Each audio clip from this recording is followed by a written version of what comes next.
Okay, very good evening. Am I audible?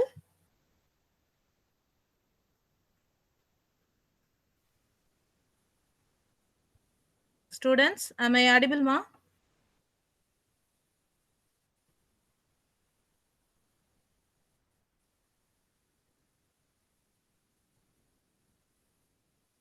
Yes, ma'am. Okay, ma. Okay.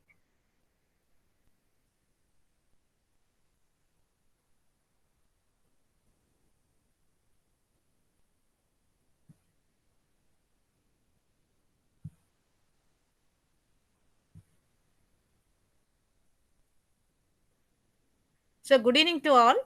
So, welcome to Civil Engineering Solid Mechanics Gate class. So, it is a part of Gate class. Today, we are going to discuss about flexural and shear stresses, shear center, uniform torsion, and transformation of stress and buckling of columns. Okay. So, in the last class, we have already discussed about bending moment and shear force in statically determinate beam, simple stress and strain relationship, and simple bending theory. Okay, it is a part of the session 1 gate class, solid mechanics gate class. Okay, now we are going to discuss about flexural and shear stresses, shear center and uniform torsion, transformation of stress and buckling of column. Okay.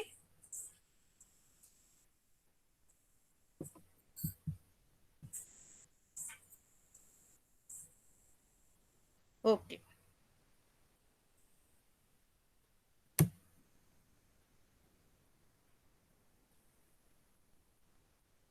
Okay, let's start.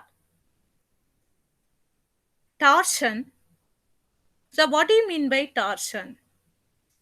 So, the torsion, also called as twisting moment or axial couple or torque. Okay, so the torsion means the torsion is also called as twisting moment or axial couple or torque. Okay, this is the cantilever beam. So, the torsion means is a twisting moment. Okay, or axial direction means is the direct directions is the axial couple.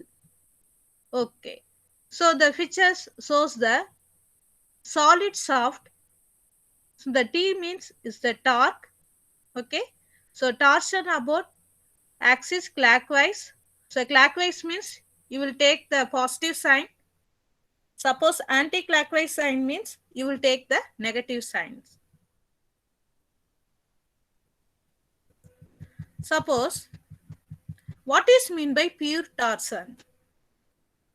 The pure torsions, it may be impossible, but T is equal to, T is denoted by torsion. So T is equal to non-zero constant and maximum shear force is equal to 0, bending moment is equal to 0 and axial force is equal to 0.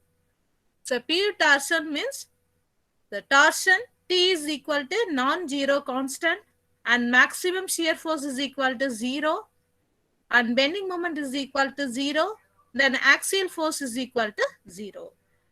Then what are the assumptions are used to analyze the twisting moment?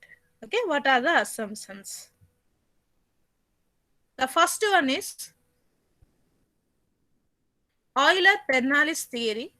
As per Bernoulli's, there is no distortion in the shape of cross-section after the torsion, no warping and no bending moment in the cross-sections. Okay, so in the Euler-Bernoulli state that as per Bernoulli's theory, there is no distortion in the shape of cross section after the torsion. So torsion means is a twisting movement. Okay, it is also called as torque. So torsion, torque, then twisting moment, it is the same meaning. Then as per Bernoulli's theory, shear strain is linear in the cross section with a 0 at the center of the shaft and maximum at all extreme points on the surface of shaft. So the solid shaft and horizontal shaft is one of the best example for torsion members. Okay. Then what are the limitations? So what are the limitations? The first one is applicable for gradually applied torsion, the invalid for torsion with impact. So impact means it is a sudden load. Then is applicable only for circular, okay, solid or hollow shaft. Then torsion is constant along length of shaft. Then material is isotropic, then homogeneous, and follows Cook's law. So what do you mean by homogeneous? The material properties in all directions is equal. It is called as homogeneous. Then isotropic means is also the material properties in all directions is equal.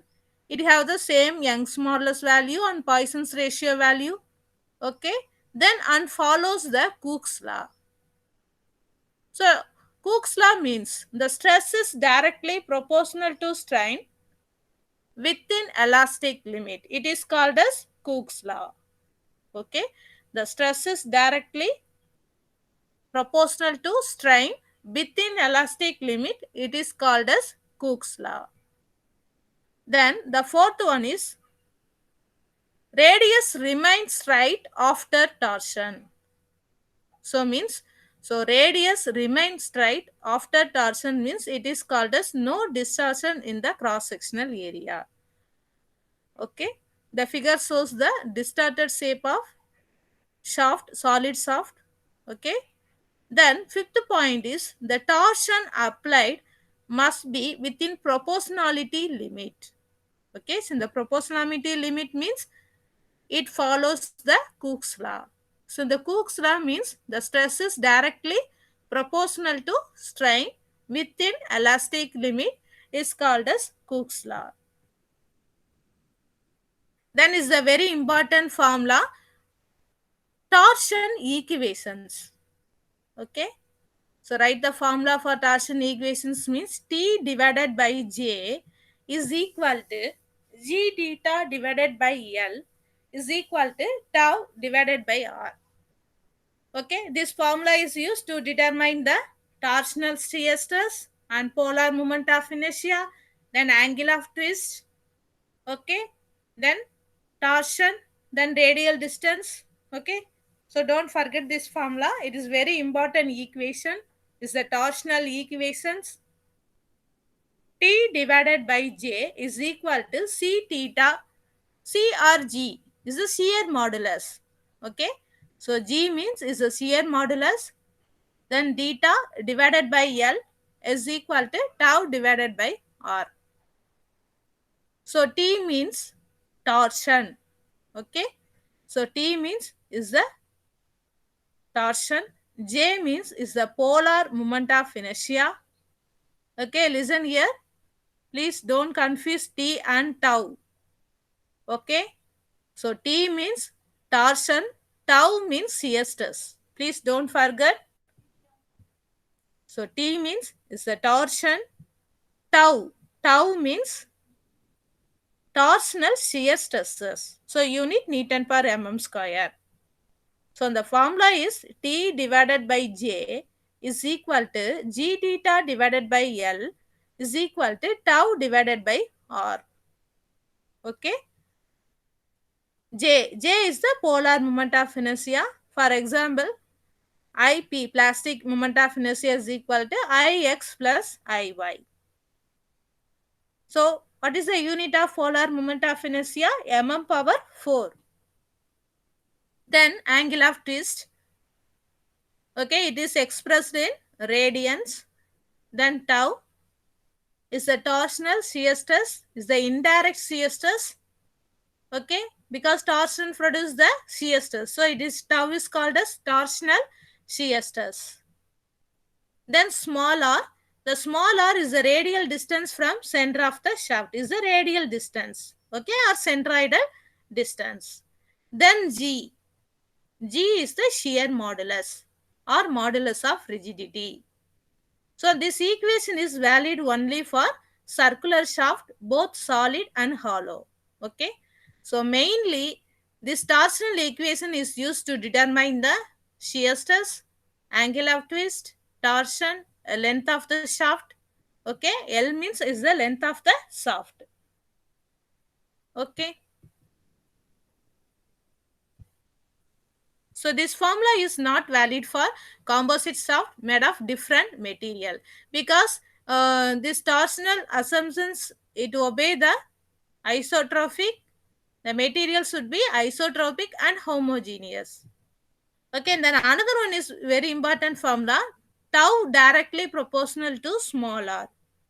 Shear stress is directly proportional to radial distance. Okay. So due to torsion, the shear stress is developing between the layers. The maximum torsional shear stress is between the outermost thin layer and the layer below it. Then another one important formula, stress value, principal stress value. So any element on the surface of shaft will be under pure shear. Pure shear means if normal stress on tau maximum plane is 0, then it is called as pure shear. So sigma is equal to sigma x plus sigma y divided by 2. So is equal to sigma 1 plus sigma 2 divided by 2.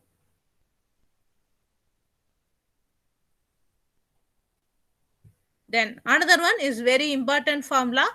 Due to torsion, all the stresses are between the layers only. So there is no stress developed in the plane of cross section.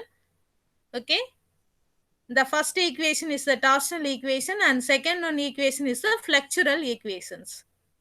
T divided by J is equal to G theta divided by L is equal to tau divided by R.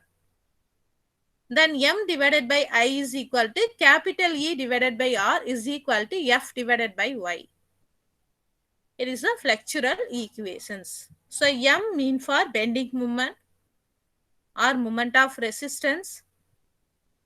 So I mean for moment of inertia. Okay. Then capital E divided by R. So capital E means is the Young's modulus. R means is the radius, is equal to F divided by Y. So F is equal to bending stress. Y means centroidal distance. Okay. These are the two equations are very important equations for solving the shear and shear stress. Okay. The first equation, it is called as the torsional equation, and second equation is called as flexural equations or theory of simple bending. Then another one is very important formula, polar section modulus. The ZP, section modulus. Okay. P means is the polar section modulus is equal to J divided by R max. Okay. So unit is equal to section modulus unit cube or meter cube. Okay. It is also called a strength in torsion. Then another one important is the torsional rigidity. It's a combination of shear modulus into polar moment of inertia. G into J. Okay. G into J. So torsional rigidity means is the production of modulus of rigidity and moment of polar moment of inertia. Okay. It is called as the torsional rigidity. Then then torque occurred in solid shaft is very important topic. So what is the polar section modulus? For what is the formula used in polar section modulus in solid circular shaft? Is equal to pi d cube divided by 16, because polar section modulus is equal to J divided by d by 2. J divided by R. So R is the centroidal distance, is the d by 2. So polar moment of inertia by 32 into d power 4 divided by d by 2. So finally, we will get pi d cube divided by 16. Okay, so don't forget this formula. Then hollow soft.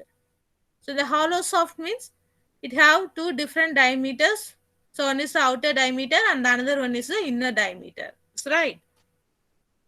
So the formula is pi into d power 4 minus small inner diameter power 4 divided by 16 into d. Okay. Then another one important formula, power transmissions. Okay. Power transmissions. So P is equal to W into T. So W means is the watt. So 2 pi N into T. So N means or is the radian per second. Okay. Is the or hertz or cycle per second. Then T is the average torque, the after losses, and P is the average power. Okay, N is the number of the cycles. Okay, number of frequency cycles.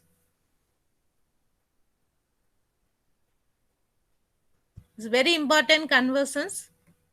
1 horsepower is equal to 746 watt or 746 Newton meter per second. Okay.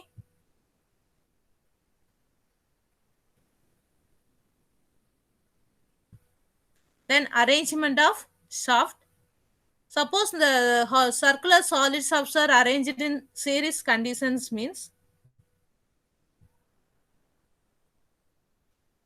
the formula is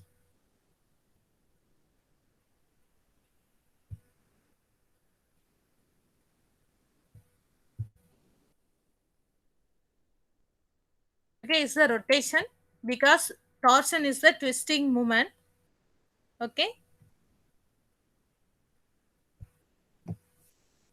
Here. So at free end means you will consider theta is equal to what? You find the theta value. Suppose fixed conditions means is there no rotations, so theta A is equal to 0. Okay. So for total soft order length, theta AD is equal to theta AB plus theta BC plus theta CD. So finally we will get the phi TL divided by 3 into J into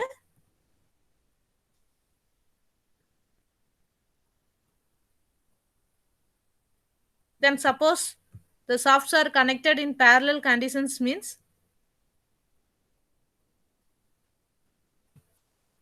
okay, the total length is the AC. So theta AC is equal to theta AB plus theta BC. Okay, so the A is the fixed n and C is also the fixed n. So theta A and theta C is equal to 0. So you'll find theta B only. Okay, it is very easy.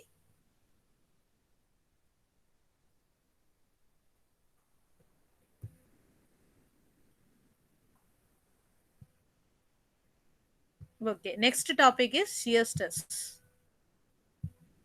Please wait.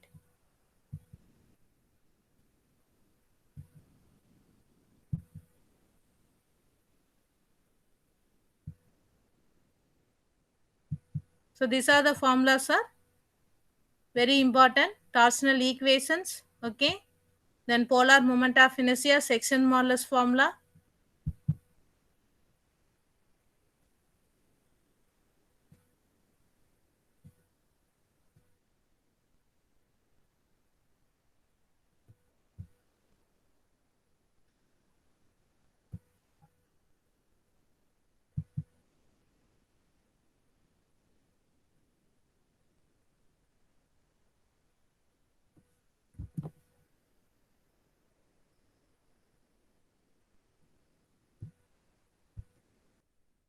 One minute, ma.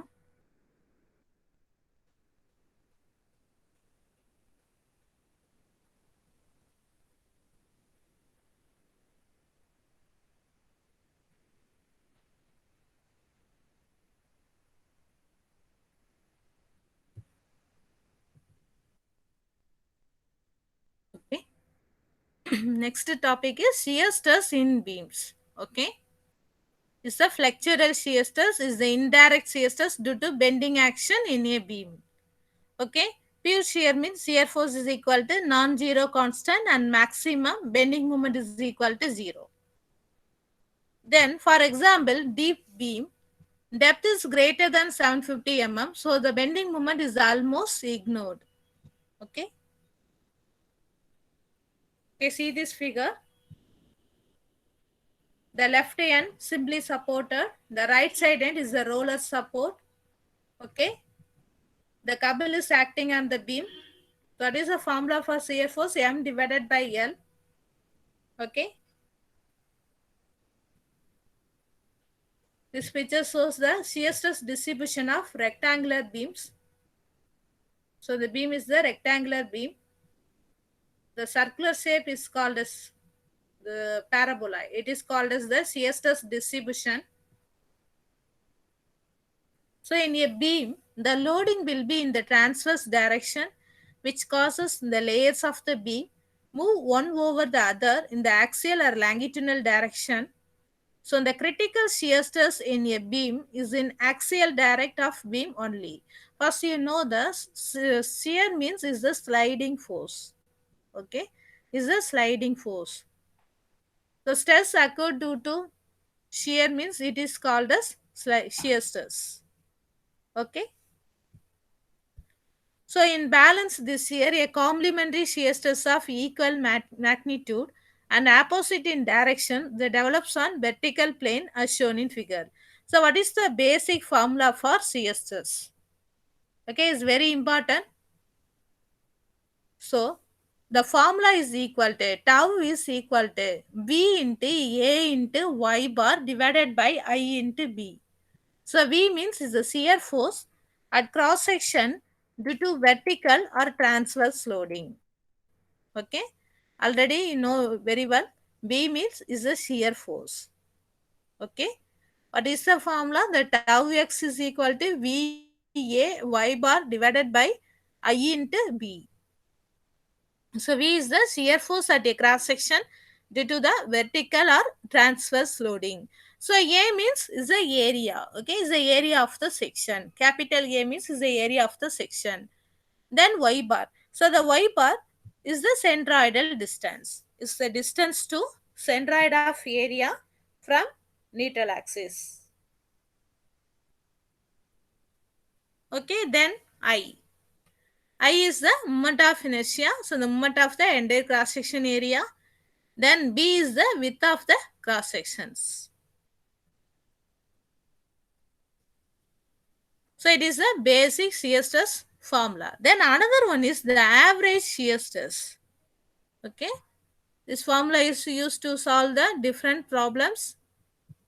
Okay. So the average shear stress, tau A mean for average. Okay. So the tau A is equal to V divided by cross sectional area. So simply V divided by A. Okay. So V is the shear force. It is expressed in Newton or kilonewton. Then area is mm square or meter square. So the unit of shear stress is equal to Newton per mm square. Okay. Then the relation between maximum shear stress and average shear stress. Okay. So next 1 hour we are going to discuss about question and answer from the solid mechanics. Now, okay, you listen the important formulas. So relation between maximum shear and average shear.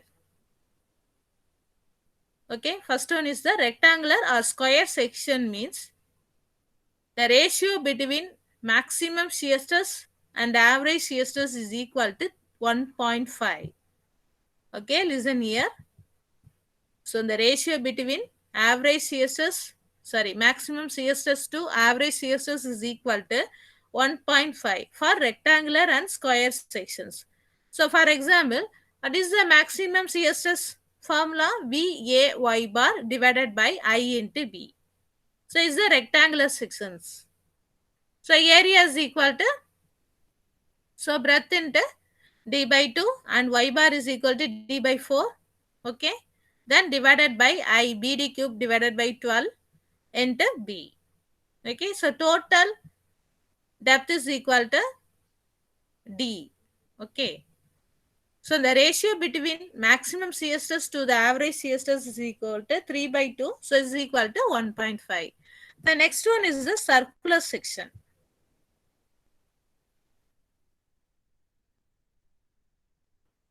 Is the solid circular section.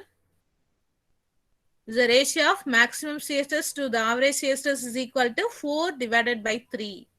So 1.3. Okay, it is very important formula. Please note it. The ratio of maximum shear stress to the average shear stress is equal to 1.3 for rectangular section. Okay. So in a beam, the shear stress is secondary criteria and main design criteria is bending moment. So average shear is considered instead of maximum shear stress. So the two formulas are very important. Relation between maximum shear stress to average shear stress for rectangular and circular section. For rectangular and square section, the ratio is 1.5. So circular section, the ratio is equal to 1.33, 4 divided by 3. Okay, next one is the triangular section. So the triangular section, the maximum shear stress divided by average shear stress is equal to 9 divided by 8. Okay, don't forget 9 divided by 8. So 1 point something. Then diamond section is also maximum shear stress divided by average shear stress is equal to the first one 9 divided by 8. The neutral axis shear stress divided by average shear stress is equal to 1. The maximum shear stress divided by neutral axis shear stress is equal to 9 divided by 8. Okay, all of you remember this table. Okay, the ratio between maximum shear to actual shear stress or average shear stress, then neutral axis shear stress to average shear stress. Okay, note this table.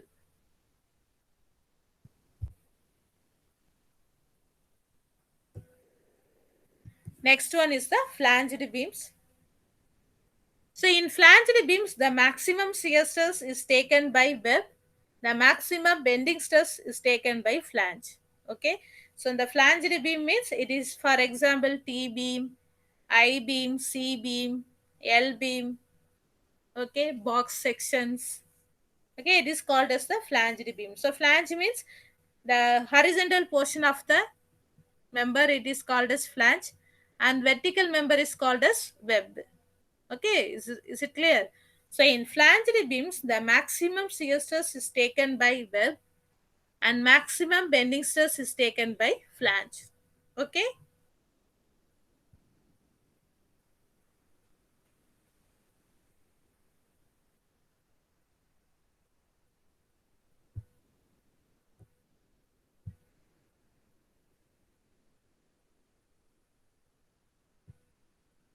Okay. So the next topic is buckling of columns.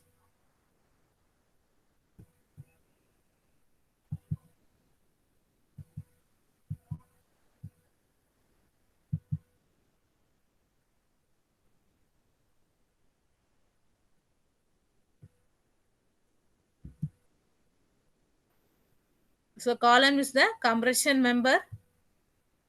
Okay, it carry a axial compressive load. So column is divided into two types of columns based on slenderness ratio. The one is short column, then another one is long column. Okay, so L by D is the ratio of L divided by, it is called as the slenderness ratio. Okay, the ratio of effective length divided by D, least lateral dimension, is less than 12 means it is called as short column. Greater than 12 means it is called as long column. Okay, what do you mean by slenderness ratio? The ratio is effective length divided by least lateral dimensions. The least lateral dimensions means it may be breadth or depth. Which one is least? You will take the least value. For example, rectangular column means it has three dimensions. The one is breadth, then second depth, then another one is length. Okay, so breadth, depth, and length of the column. So least lateral dimensions means you will take the less value from breadth and depth. Okay, so what are the different types of column? Based on geometrical shape, the column is divided into three types: rectangular column, square column, and circular column. So based on eccentricity, okay, it is very important. Based on eccentricity, so the eccentricity means is the load acting distance. Okay, so axial column, the uniaxial column, then biaxial column. Okay, axial column means load is acting at the center point of the column. It is called as axial column. First you know that what do you mean by eccentricity? So the eccentricity means is the load acting at some distance. This distance is called as eccentricity. Okay, this distance is called as eccentricity. So the load is acting at the center of the column. It is called as axial column. Okay, so the load is acting at some distance from x-axis or any one of the axes. So the load is acting at some distance from x or horizontal axis or any one of the axis. It is called as uniaxial column. Okay, then another one is the biaxial column.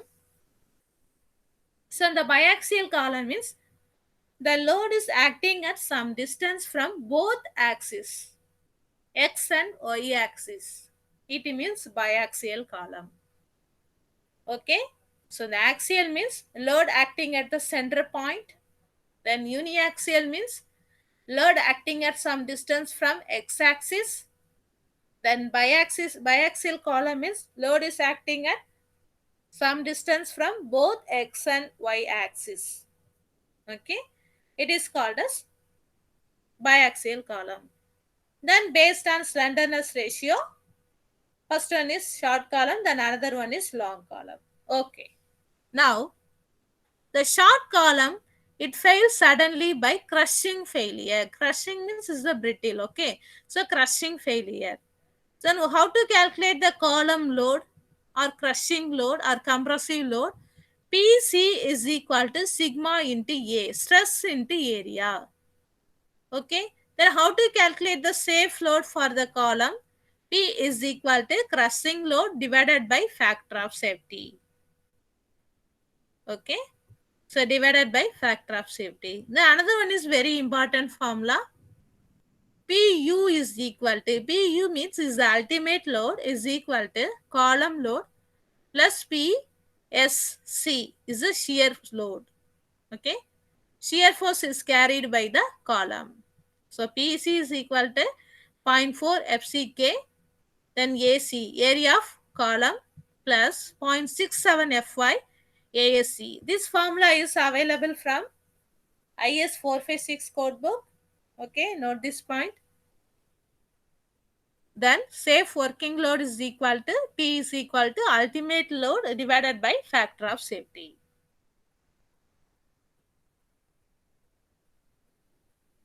Then equilibrium conditions. Equilibrium conditions means is the stability conditions. So the stability is an important factor for a column in the design. Is a stable equilibrium conditions means P less than PC. Okay, listen here is a vertical member. The vertical member is called as column. Okay, the load is P, column load is P, less than PC means, PC means is the crushing load or collapsing load. Okay, so the stability is an important factor. So P less than crushing load means, column load less than crushing load means the actual load. Okay, so the actual load less than crushing load means it is called a stable equilibrium conditions. Suppose P is equal to crushing load. Okay. The actual load is equal to crushing load means it is called as neutral equilibrium conditions. Okay. It is called as neutral equilibrium conditions. Then unstable equilibrium. So P greater than PC. So the actual load greater than crushing load means it is the unstable equilibrium. This condition is not possible over any member. So the stable equilibrium is the best conditions for design. Then what are the theories are used to determine the crushing load in columns? Okay, first long columns. So what are the formulas are available to determine the crushing load in long columns? The first one and best theory is Euler's theory. It is only for long column. Okay. So the lot of assumptions are there. Okay.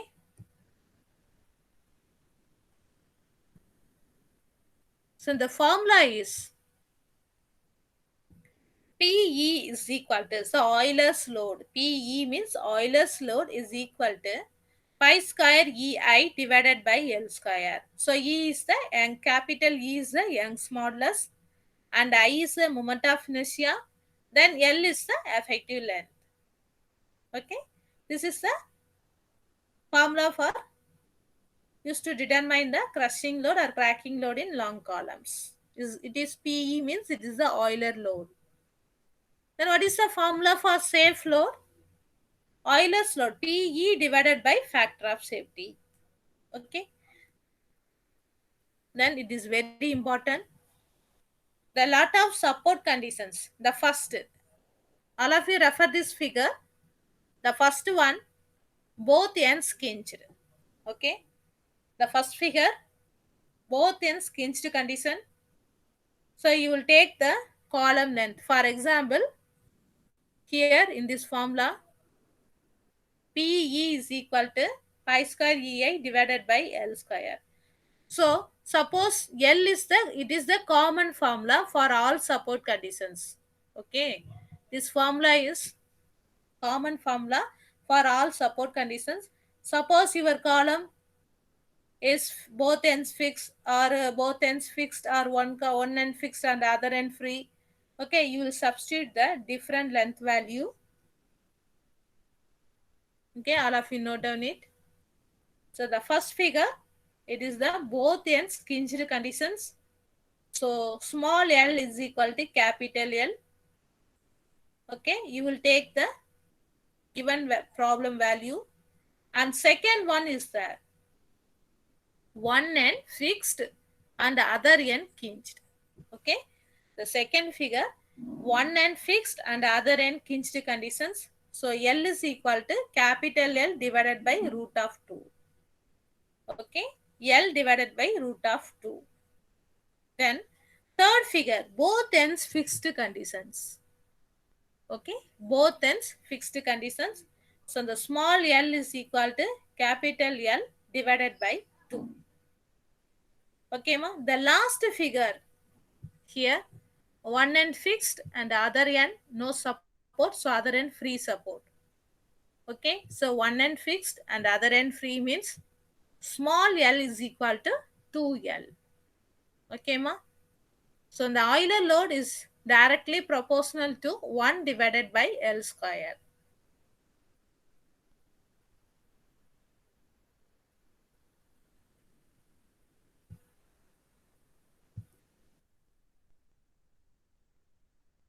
Okay, then another one is slenderness ratio formula. Stress value sigma E is equal to pi square E divided by lambda square. The lambda is also called as the slenderness ratio.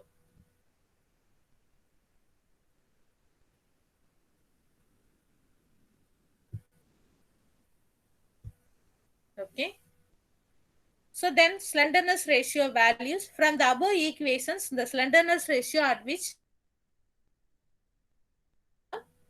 okay, so for example, mild steel means the lambda is equal to, you substitute the sigma is equal to pi square E divided by lambda square formula. You will get lambda is equal to 88. Okay. So from IS 456, the lambda less than or equal to 88 means it is called a short column. Okay. But on short column, the Euler theory is invalid. So Euler theory is only applicable for long columns. So lambda greater than, slenderness ratio is greater than 88 means it is called as long column. Okay.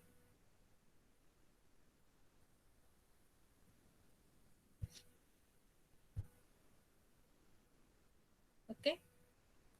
You know the is important formula. The spring in series conditions means is the equivalent stiffness 1 divided by Ke.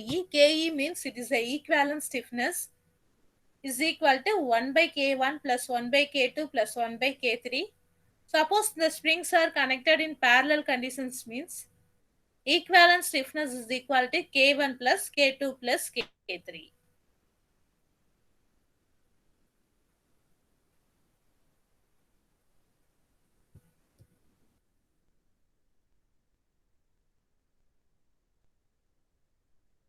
Then, so the Euler's theory is only applicable for long column. The next one is the short column is the Rankin's theory. So the Rankin's theory is applicable for short columns with the eccentrical load. Okay, so eccentrical load means load acting at some distance. So the combined stresses are produced at this in this eccentricity conditions. So combined stress means is the axial plus bending stress. Okay.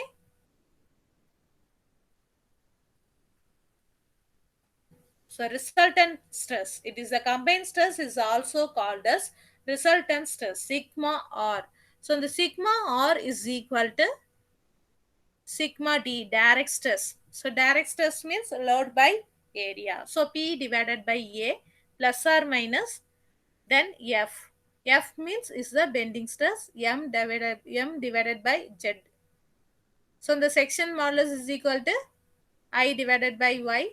Okay, so finally we get sigma R is equal to P divided by A. So plus or minus M divided by Z.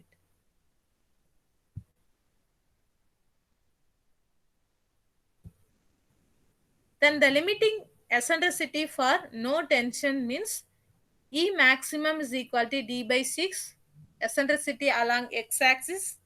So it is the maximum eccentricity value or limited eccentricity value.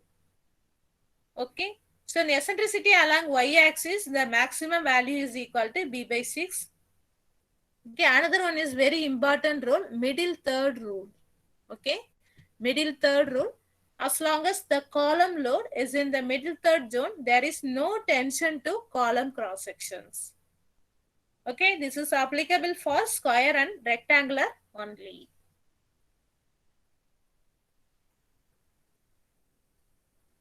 Okay, for circular section, the maximum eccentricity is equal to D by 8. Diameter divided by 8.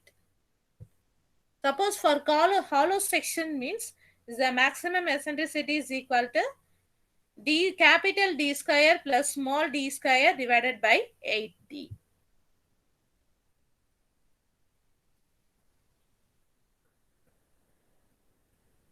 Okay, ma, these are the formulas are very important. Okay, then next one is the shear center.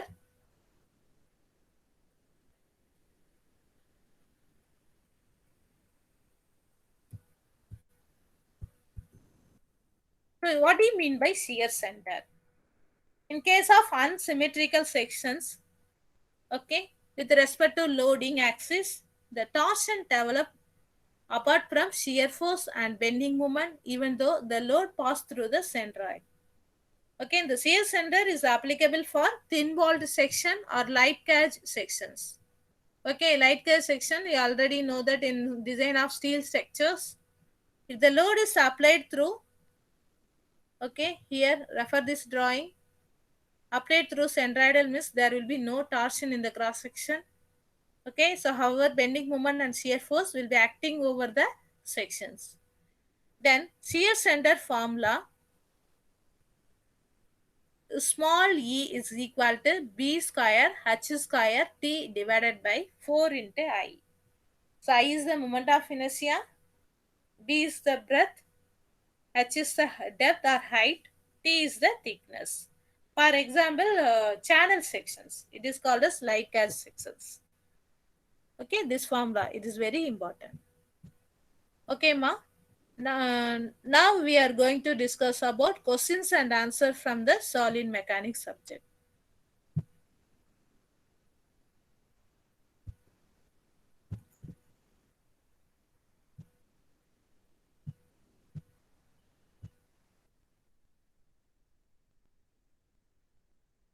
Okay, listen here. So in the first question, a cantilever beam of length 1 meter having dimensions of cross sections is 50 mm by 80 mm. This beam failed by applying force of 10 kilonewton at the free end. So the bending stress at the failure is given by, okay, it's very easy question. So beam length is a 1 meter, okay. So having dimensions of cross section. So the cantilever beam is the rectangular beam 50 by 80 mm. So beam length 1 meter, beam mode cross sections 50 by 80 mm. Then beam failed by applying a force 10 kilonewton at the free end. So this is the cantilever beam. Okay. So cantilever beam means one end fixed and other end free. So the 10 kilonewton load is acting at the free end. Okay. What is the formula for calculating the bending stress? So F is equal to M divided by Z. Okay. So M is a 10 kilonewton meter, because how to calculate moment? Load into distance. So 10 into 1. So 10 into 1 is equal to 10 kilonewton meter divided by section modulus is the rectangular section. Okay. So beam 50 by 80 mm is the rectangular section. So what is the formula for section modulus? BD square divided by 6. So 50 into 80 square divided by 6. So the answer is 188 megapascal.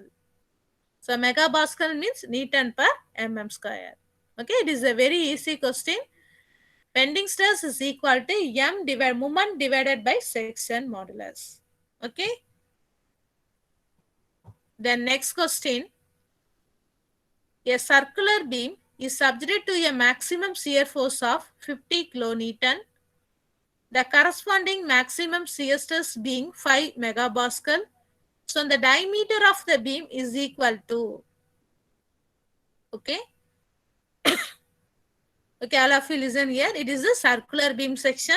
So the maximum shear force is 50 kilonewton. Okay. So the maximum shear stress is equal to 5. So what is the formula for maximum shear stress in circular sections? Okay. The maximum shear stress is equal to, the maximum shear stress is equal to 4 by 3 into tau average. Okay. So 4 by 3 into tau average. So 4 by 3. So 4 by 3 tau average is equal to, what is the formula for average shear stress? V divided by cross sectional area. Okay. So first the formula tau max is equal to 4 by 3 into tau average. So tau max value is the given 5. Okay. So 4 by 3 into, so V means shear force. The shear force is also given in the problem. So 50 into 10 power cube. So divided by cross sectional area. So area means pi by 4 into d square. D means is the dia square. So 5 is equal to 4 by 3, 50 into 10 power cube divided by 5 by 4 into d square, capital D. So we'll get the diameter is equal to 130 mm. Okay. So it's a very easy simple formula. Then next question.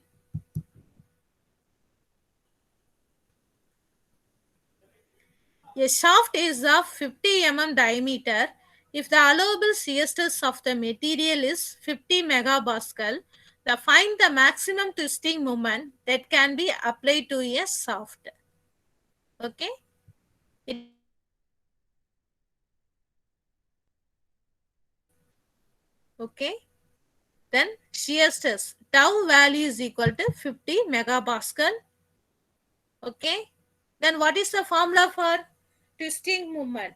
Find the maximum twisting moment that can be applied to a shaft. So what is the formula? So T divided by J is what is the torsional equations. Okay, from torsional equations we will get the formula. T divided by J is equal to tau divided by R. Okay, so tau is the shear stress value. So shear stress value is given in the problem. 50 megapascal is equal to T divided by J into R. Okay, so the T is equal to torsion, then J is equal to circular section, polar moment of inertia is equal to pi d power 4 by 32 into radius, because it is a solid shaft, so capital D divided by 2. So finally you substitute the values. Okay, so stress value 50, so T value maximum twisting moment. Okay, so diameter is equal to 50 means how to calculate the moment? Okay, finally substitute all the values. 50 into pi d cube divided by 16. You will get the 1226562 Newton mm. So you will convert the kilonewton meter. So T is equal to 1.22 kilonewton meter. Okay, answer is first options 1.22 kilonewton meter. Okay, next one is the question number 4.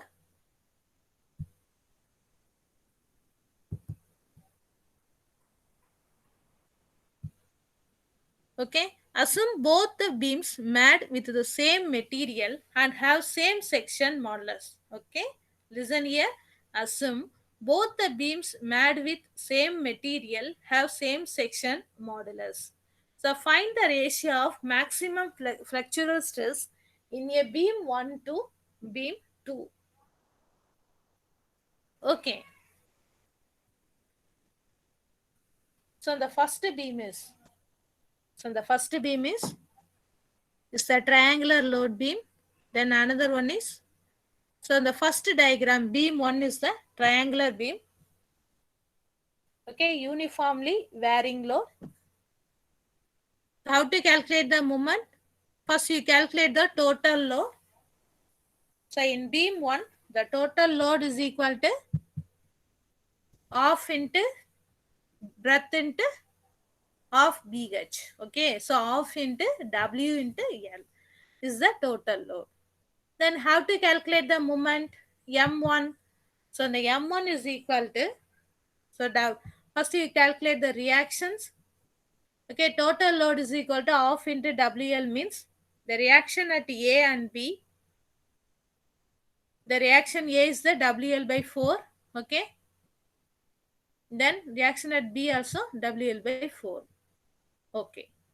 So the moment is equal to WL by 4 into distance L by 2 minus half into W into L by 2 into L by 6. So finally, moment 1 is equal to 2WL square divided by 24. Right? Okay. Then beam 2. So beam 2, first you calculate the total load. Okay. So total load is the half into first diagram, first left side triangular load. Total load is equal to half into W into L by 2. Then right side here, half into W into L by 2. So total load is equal to WL by 2. Okay. Then next, you can calculate the reactions. The reactions at A, WL by 4, and the reactions at B, WL by 4. Okay, so now moment at 2 in beam 2 means WL by 4. So reaction enter L by 2 minus, so half into W into L by 2 into 2 by 3 into L by 2 because it is a triangular load. So moment at 2 is equal to WL square by 12. Okay. So here, what is the question? Find the ratio of maximum flexural stress in a beam onto beam 2. Okay. So M1 divided by M2. So WL square by 12 divided by WL square by 24. So finally, you will get the 2. So answer is 2. Okay, ma? So now find the ratio of maximum flexural stress in a beam 1 to beam 2 means it is called as the maximum flexural stress. Okay, the answer is 2.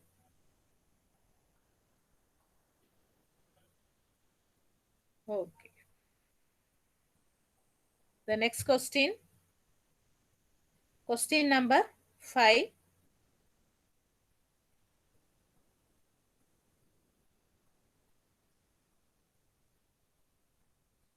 Okay.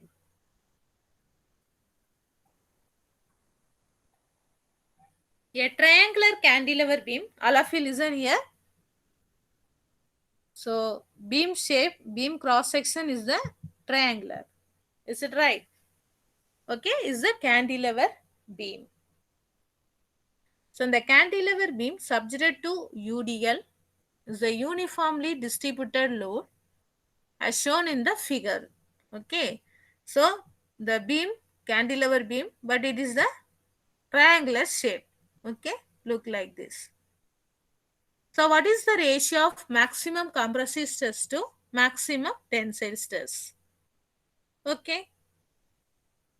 So it is the triangular cantilever beam, the triangular shape beam. So height is equal to h. Okay. So breadth is equal to height divided by 2.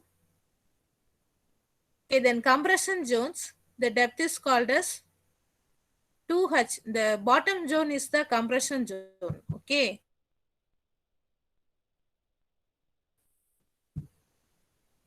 Okay. So YC is the compression zone 2h divided by 3 because it is a triangular. Okay. So 2 by 3 into 1 by 3. Then tension zone. So YT is equal to h by 3. So the ratio of maximum compressive stress is equal to tensile stress means the stress is directly proportional to centroidal distance. Okay. F directly proportional to Y. Okay. So F directly proportional to Y means FC divided by FT is equal to YC divided by YT. So 2h by 3 divided by h by 3 is equal to 2. So the answer is 2. Is the next question. A solid circular shaft of steel G is equal to 70 GPa. Okay. So G means is the shear modulus. Okay. G or C is the shear modulus is equal to 70 GPa with the length L is equal to 1 meter and diameter D is equal to 50 mm is subjected to pure torsion by torque T acting at the ends. So calculate the amount of strain energy stored in the shaft when the maximum shear stress developed in the shaft is 35 MPa. Okay, so all of you listen here. What is the given data? Shear stress tau is equal to 35 megapascal. First you note down the given values. So the tau is equal to 35 megapascal and G is the shear modulus 70 GPa. Okay. Then volume. Volume is equal to area into length. So how to calculate the amount of strain energy? The amount of strain energy, it is denoted by capital U. So the U is equal to half into T into theta. Okay. So half into T into theta. So T is the another one formula, tau square divided by 4G into volume. Okay. So tau is the shear stress 35 square divided by 4 into G 70 into 10 power 3 because it's conversion of Newton. So volume is equal to area into length. So area is equal to pi by 4 into dia square. So diameter is equal to 50.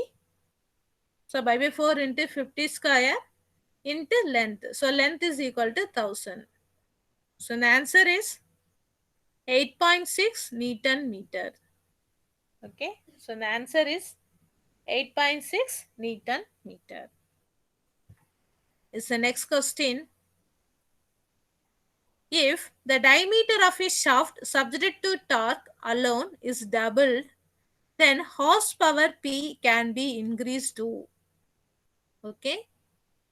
If the diameter of a shaft subject to torque alone is doubled, then horsepower P can be increased to. Okay. How many times of horsepower? So what is the formula for calculating P? So the P is equal to 2 by NT divided by 60. This formula. Okay. Then the power is directly proportional to dq. Okay, the power is directly proportional to dq because so p1 divided by p2. So the power 1 divided by power 2 is equal to diameter 1 power cube divided by diameter power 2 cube. So finally p1 divided by p2 is equal to d1 is the capital D diameter and d2 is the because d2 is equal to here the sentence is the horsepower, the torque alone is doubled. If the diameter of shaft is subject to torque alone is doubled. So diameter is doubled. So d2 is equal to 2 into d. Okay. So d1 is equal to d. So d2 is equal to 2 times d. So d power cube cancel. You will get the okay answer is 2 power 1 divided by 2 power cube. So 1 divided by 8. So P2 is equal to 8 into P1. Okay, so P2 is equal to 8 into P1. So the option B is correct answer. Okay.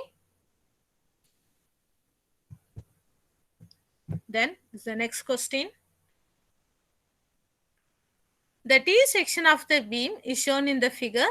Okay. The shear stress at the point P very close to the bottom of the flange is 20 MPa. Listen here. The shear stress at point B very close to the bottom of the flange means this point is P point is here. Okay. So shear stress is equal to so tau value. The flange tau value is equal to 20 megapascal. Okay. The stress at point Q in the web very close to the flange here. Okay. Very close to the flange means is here is equal to how much shear stress occurred in the web. So it is a question. So shear stress is directly proportional to 1 divided by B. Okay. So shear stress is directly proportional to 1 divided by B. Okay. So the tau P divided by shear stress at point B at point P divided by at point Q is equal to breadth at Q divided by breadth at P. Okay, so இங்க phi mean for web breadth. Okay, sorry, Q mean for breadth of the web, and P mean for breadth of the flange. Okay, so breadth of the flange is equal to 20 and breadth of the flange is equal to 120. So finally, you will get the tau q because and question is the stress at point q in the web. Okay, so the tau q is equal to 120 Newton per mm square. Okay, it is very simple formula. It's very simple formula. So tau is directly proportional to 1 divided by breadth. Okay, is the next question. Is very important question. A simply supported beam is span 3 meter of rectangular cross section is subject to UDL throughout its length. Okay, so simply supported beam, so span is equal to 3 meter. It's a rectangular cross section is subject to UDL throughout its length. Okay, look like this. So simply supported UDL low. Okay, 3 meter length.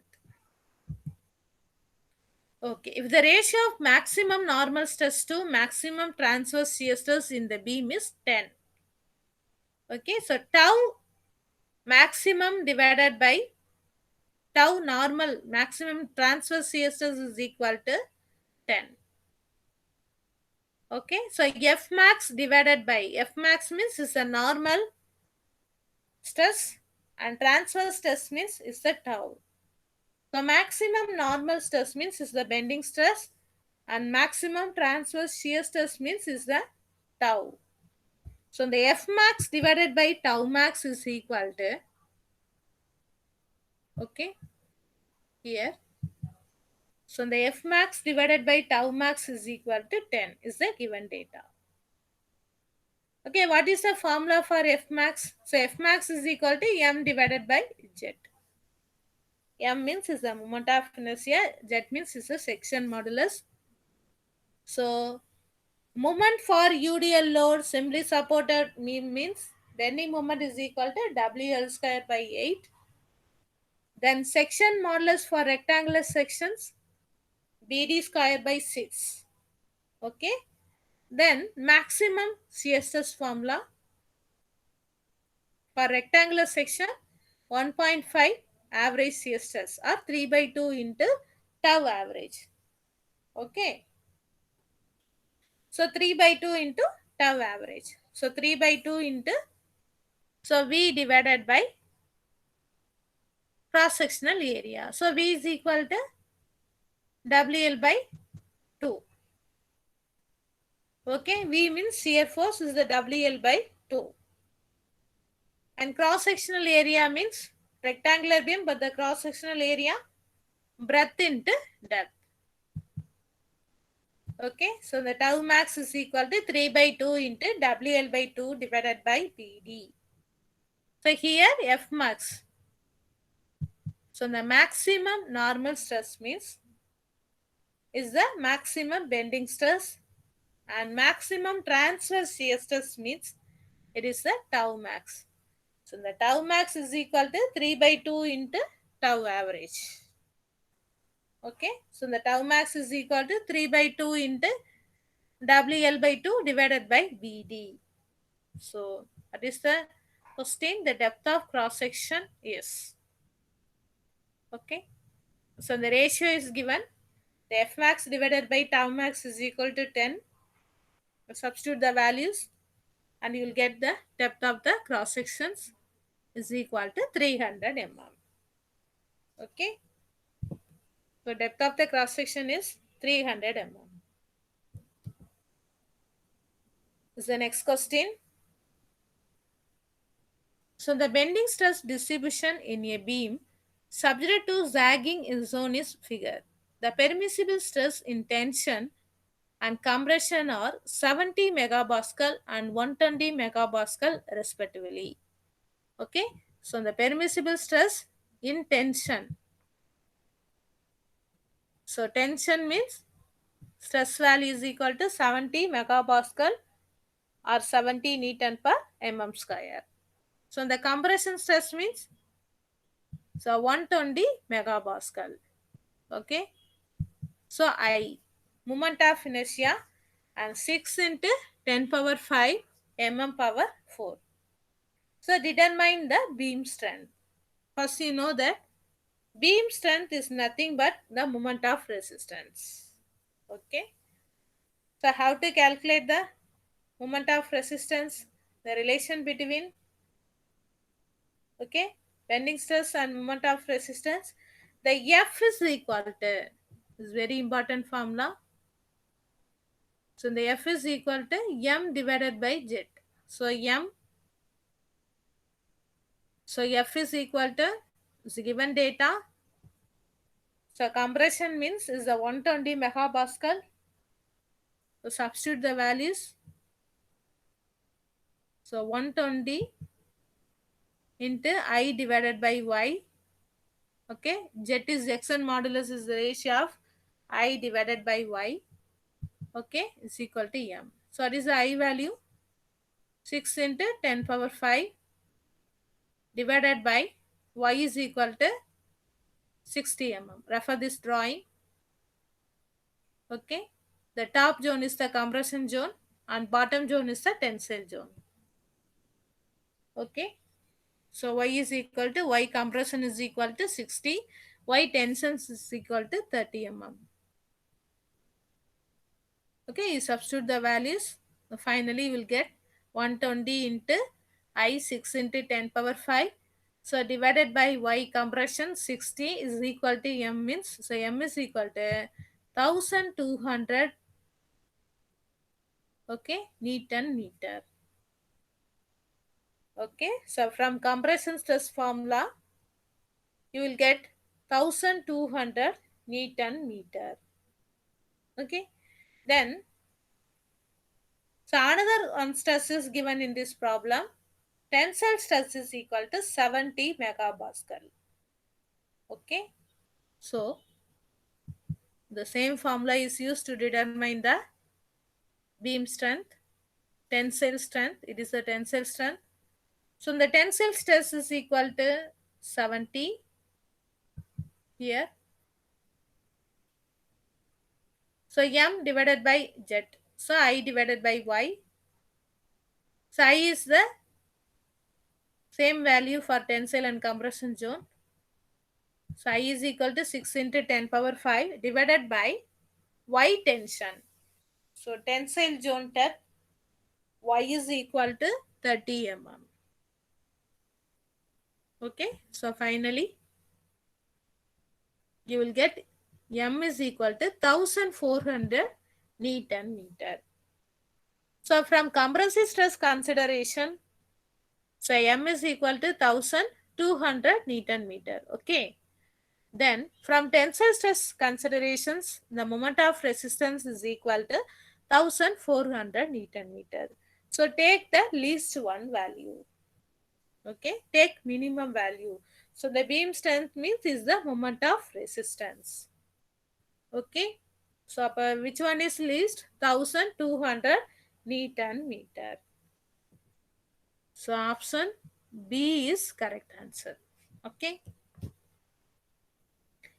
is the next question. A bracket has been loaded as shown in figure. The compute the stress at point P in megapascal. Okay, listen here. All of you refer this figure.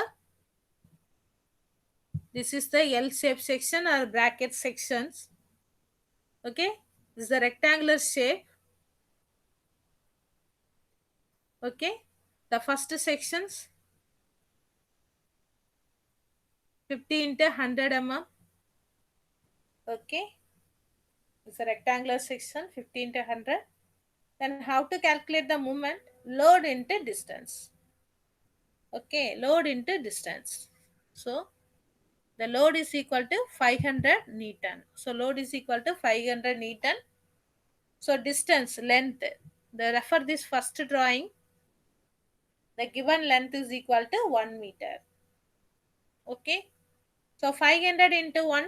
So 500 Newton meter. Okay. Then what is the formula for calculating the stress? The sigma is equal to P divided by A plus M divided by Z. Okay. Sigma is equal to P divided by A. So M divided by Z. So P is the load 500 kilonewton. Then area means area of the rectangle 50 into 100 plus M. M is the moment. So 500 Newton meter. Okay. Then divided by section modulus. Section modulus formula BD cube divided by 12. So what is the dimensions? 100 into 50 cube divided by 12. Okay. Then I divided by y. So section modulus is equal to I divided by y. So I is the BD cube divided by 12. Y is the, okay, 50 divided by 2 is the 25. So finally we'll get the answer 12.1 Newton per mm square. So the sigma value is the 12.1 Newton per mm square. Okay. Is the last question. Question number 12. A solid shaft of diameter 100 mm, length 1 meter is subjected to twisting moment T. Okay, listen here.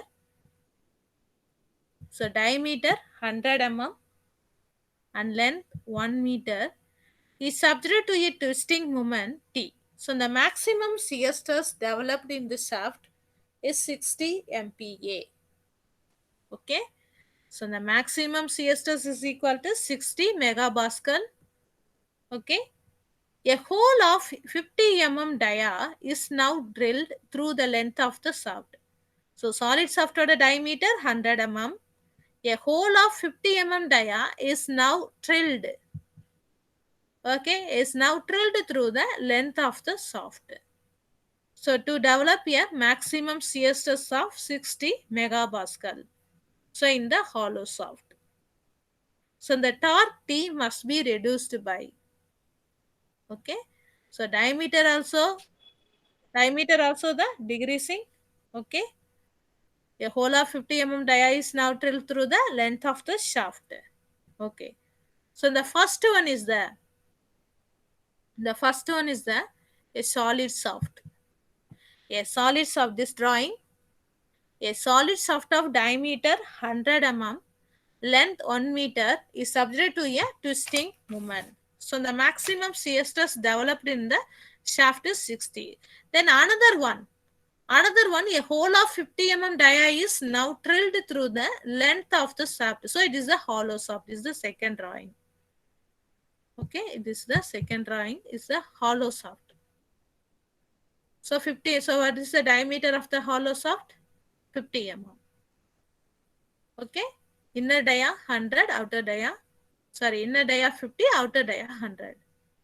Okay, here also CSS is also equal 60 megapascal. Now, what is the torsional equations? T divided by J is equal to tau divided by R, G theta divided by L. Okay.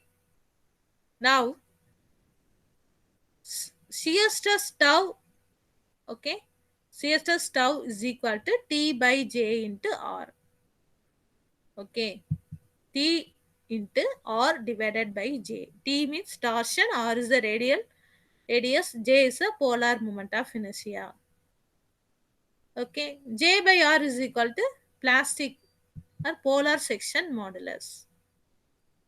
Okay, now, so tau is equal to T1 into the second section modulus, polar section modulus divided by the first section polar modulus. So what is the formula? Section 2 is the hollow shaft. Okay, listen here. The section 2 is the hollow shaft. What is the formula? For polar section modulus, pi into d power 4 minus small d power 4 divided by 32 into d by 2. Okay, then the first section, polar section modulus, So by 32 into d power 4 divided by d by 2. Okay, so finally we'll get 1 by 16 into t1. Okay, 1 by 16 into t1. So the answer is t divided by 16. Answer D, option D is correct answer. So the first two sentences are related to solid shaft, another two sentences related to the hollow shaft. Okay. So but stress values are equal. Okay. Only you will find the torque value must be reduced. How many times or how much amount of torque will be reduced. Okay, ma. Now,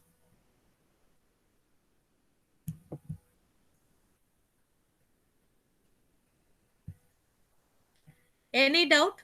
Do you have any doubt?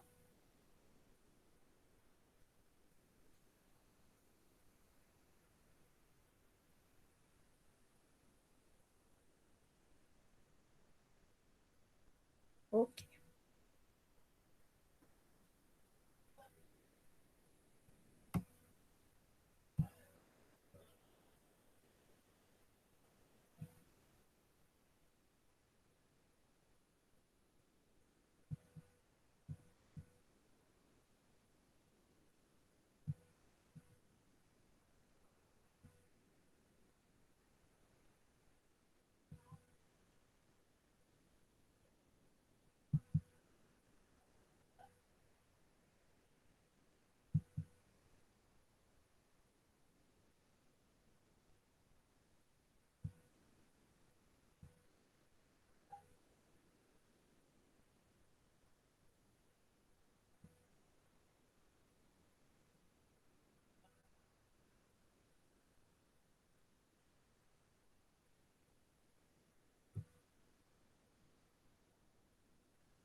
Then failure criteria.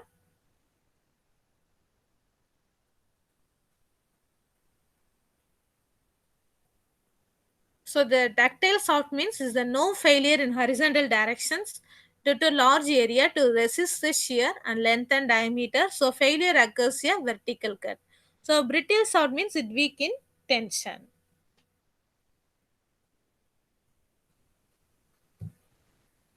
Okay.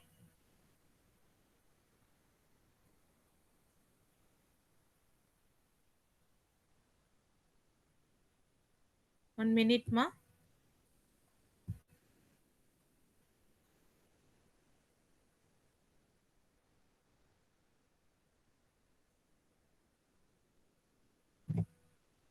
Okay.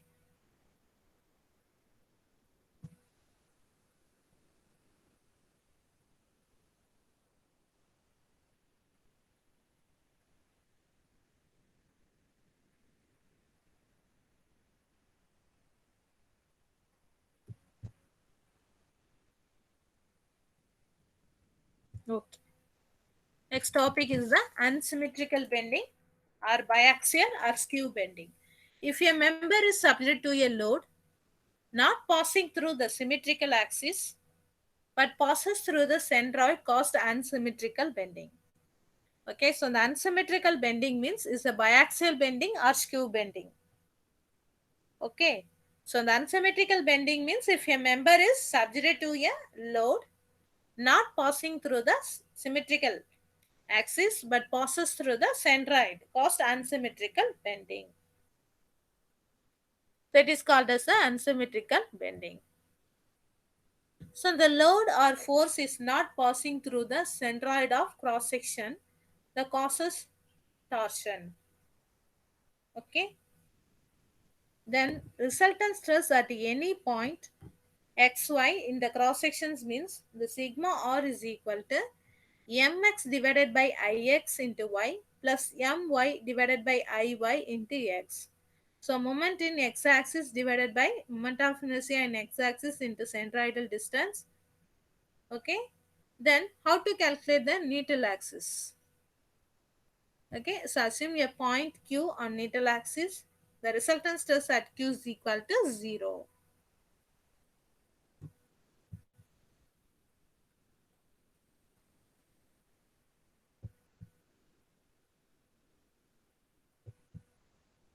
Okay, next one is the shear center. So already we have discussed that.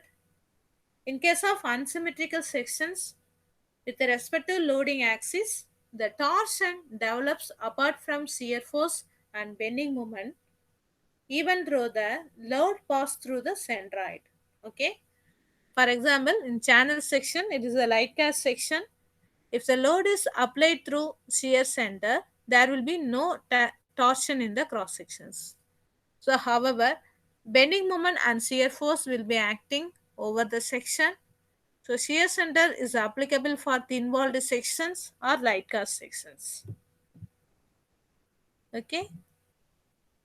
The shear center, it is denoted by small e. So, the e is equal to b square h square t divided by 4 into I. The second one is the strain energy or resilience. So, the what do you mean by strain energy? So, the internal energy stored due to external work done in strain energy. Okay. So, the internal energy stored due to external work done in strain energy. Then energy is the scalar quantity with a unit Newton meter and section modulus. And resilience, the strain energy stored in a member up to proportionate limit is resilience. Okay, so the area under load deformation curve within point load is a resilience. Okay, then what is the formula? The U is equal to half into sigma into E into V. So V is the value. Okay, so E is the strain, change in length by original length, and sigma is the stress value. So that is the formula U is equal to sigma square divided by 2E into V. And proof resilience. The maximum resilience in a member is proof resilience, which can be obtained by loading the member up to the point load. Okay. So U is equal to UC.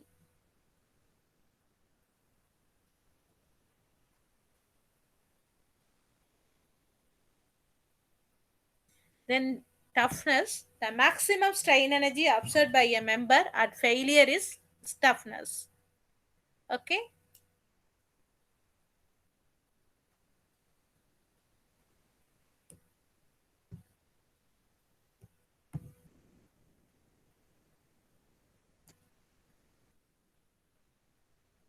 Then modulus of toughness.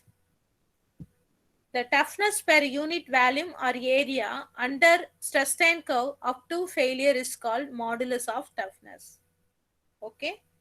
So the modulus of toughness means the toughness per unit volume or area under stress strain curve up to failure is called modulus of toughness. Next, the type of the loading is the gradual loading means sigma is equal to load by area and strain is equal to change in length by original length. Okay.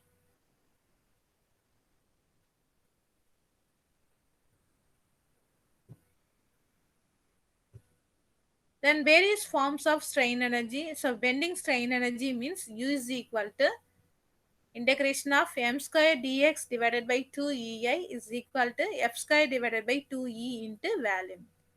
Then shear force. Shear force is equal to U is equal to tau square divided by 2g into volume.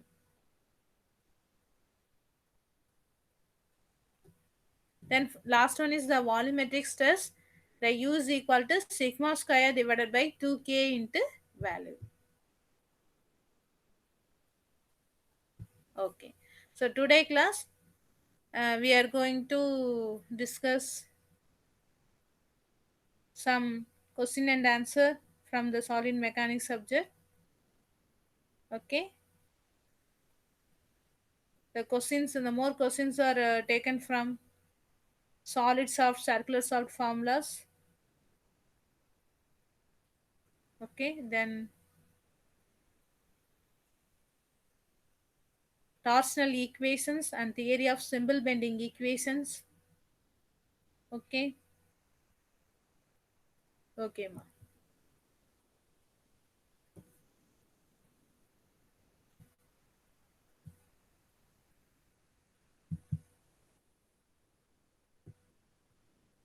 Okay, is very important topic.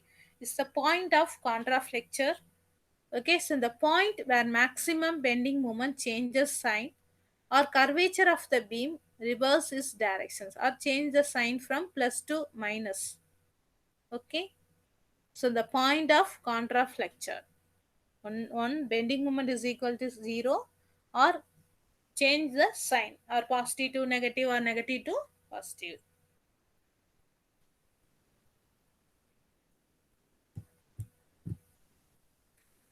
Then another one is the absolute bending moment. Is the maximum magnitude of bending moment is the over a beam.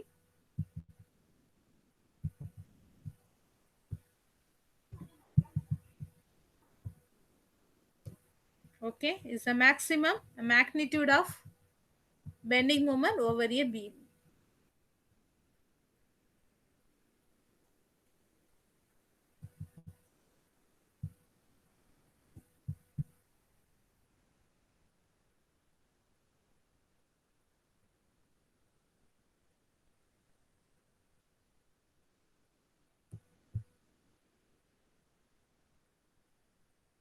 These are the some beams are solved by the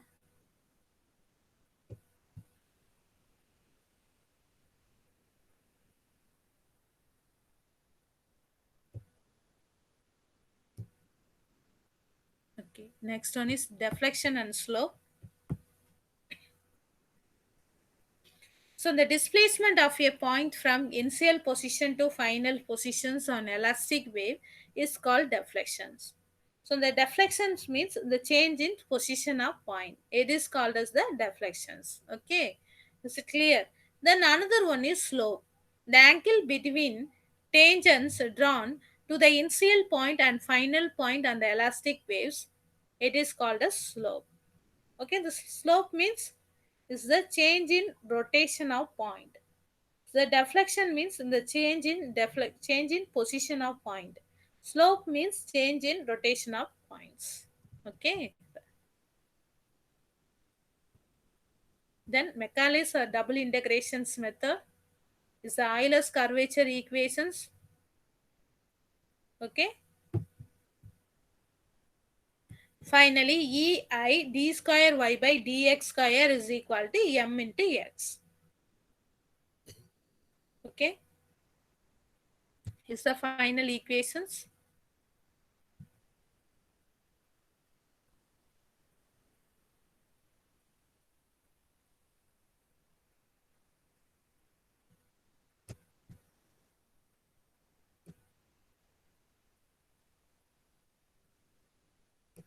Okay, it's very important.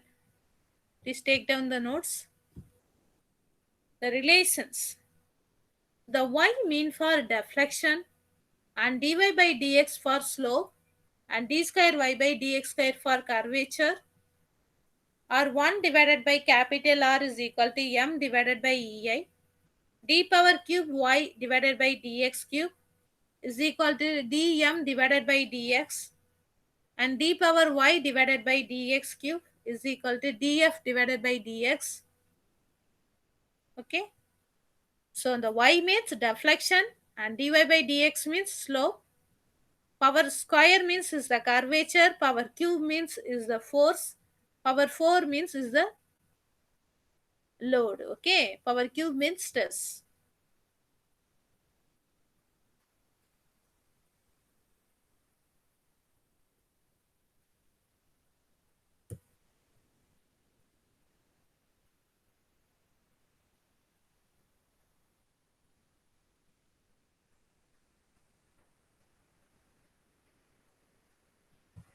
Okay. Then centroid, the point through which the entire area is concentrated. This is applicable for plane surface area. Then center of gravity means the point through which entire mass, okay, the entire mass or weight is concentrated. It is applicable for solids.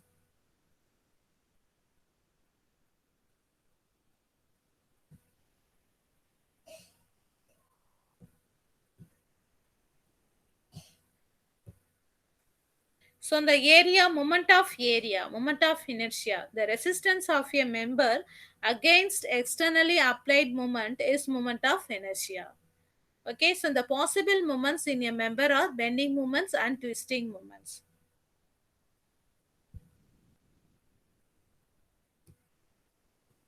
Next, parallel axis theorem.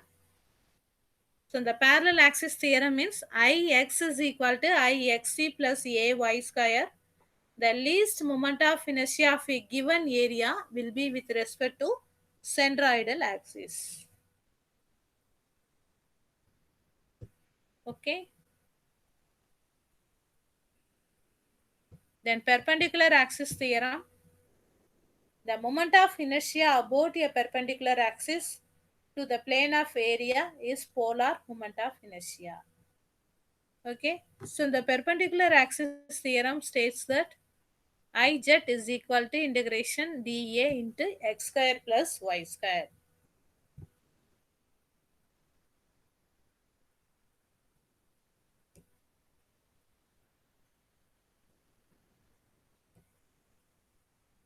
Then principal axis, the axis about which the principal moment of inertia will be acting.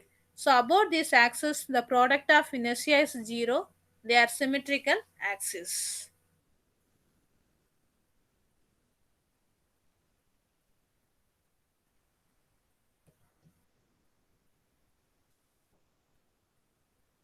Okay, next one is the theory of simple bending.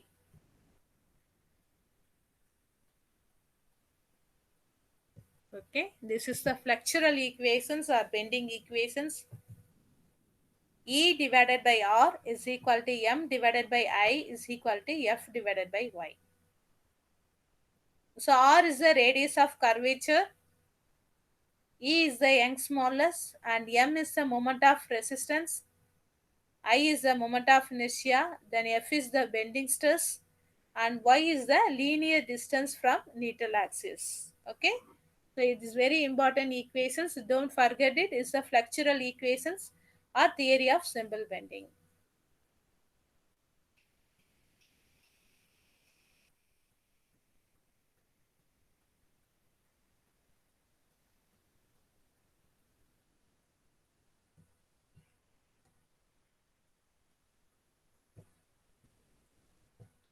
Okay, next one is the composite beams. So in a composite beam, the different materials should be bonded together so that the load can be shared. Okay, that is a formula. The Fs is equal to S mean for steel, W mean for wood. Fs is equal to Es divided by Ew into Fw. Is the composite beam formulas.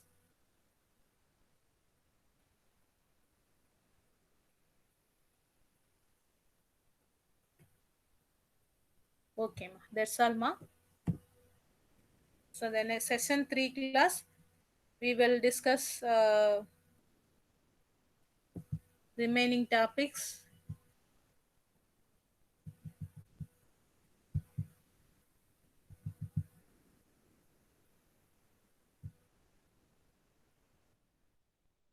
Okay, in session 3, buckling of column, combined and direct bending stress. Okay, so we will discuss later. Is there any doubt? Please ask or post your questions in chat box. Okay, any doubt? Ask me. Do you have any doubt about the solid mechanics subject?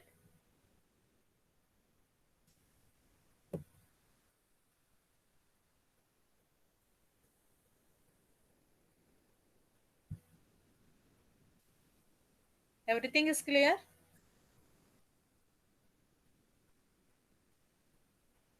So, okay, ma, thank you. Okay, ma, thank you, ma. Okay, ma, you can leave. Thank you very much.